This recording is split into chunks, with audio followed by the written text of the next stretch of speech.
বারাকাতুহু। আপনারা সবাই কেমন আছেন? প্রিয় রানীগাঁওবাসী, আপনাদের কাছে আমি কিন্তু অপরিচিত কেউ না, ঠিক না?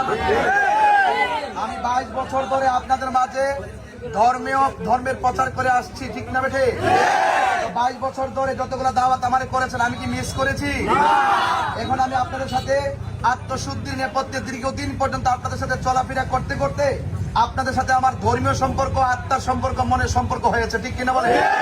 এখন আমি বর্তমানে আহলুস সুন্নাত ওয়াল জামাতের যে ক্রাইসিস মুভমেন্ট চলছে, আহলুস সুন্নাত ওয়াল জামাতের এই ক্রাইসিসে আমি মনে করেছি এবং আমাদের বৃহত্তর সুন্নি জোট মনে করেছে যে সারা বাংলাদেশে এই রাজনীতি অস্থিরতাকে যদি স্থিতিশীল করতে হয় এবং আজকে যে জনমানুষের যে নিরাপত্তাহীনতায় ভুগছে সকল মানুষকে যদি নিরাপদ দিতে হয় এবং আমাদের মধ্যে যে সম্প্রীতির মধ্যে যে ফাটল সৃষ্টি হয়েছে সেই সম্প্রীতির বন্ধনকে যদি আরো অটুট করতে হয় এবং সকল মানুষের অধিকারকে যদি প্রতিষ্ঠা করতে হয়, এই দেশে মুসলমান, হিন্দু, খ্রিস্টান যার যার ধর্ম শান্তিপ্রিয়ভাবে পালন করবে এবং চা শ্রমিকরা যে নিরলস পরিশ্রম করে তারা যে অধিকার থেকে বঞ্চিত হচ্ছে, তারা ন্যায্য অধিকার থেকে যে বঞ্চিত হচ্ছে, সেই অধিকার হারা সুবিধা বঞ্চিত মানুষগুলার সেই সুবিধা ফিরিয়ে দেওয়ার লক্ষ্যে আমাদের বৃহত্তম সুন্নি জোট মনে করেছে এবার বাংলাদেশের মানুষের পাশে দাঁড়ানো দরকার, ঠিক কিনা বলে?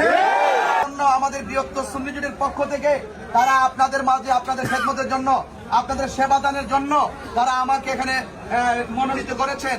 এই জন্য আপনাদের কাছে আমি অনুরোধ থাকবে, আপনারা সবাই যারা আহলুস সুন্নাত ওয়াল জামাত আছেন তারা তো আমাদের সাথে আছেনই এবং আমি চাই এই যে বর্ণেরই হোক, যে গোষ্ঠীরই হোক, আমার কাছে সকল নাগরিক সমান অধিকার পাওয়ার যোগ্য, কথা বলি। এবং বাংলাদেশের মধ্যে একমাত্র আহলুস সুন্নাত ওয়াল জামাতের কাছে সকল ধর্মের মানুষগুলা নিরাপদ, ঠিক না বেঠে? আপনারা জানেন যে এই বর্তমান বাংলাদেশের মানুষ নিরাপত্তাহীনতায় ভুগতেছে, কথা কি সঠিক না মিথ্যা?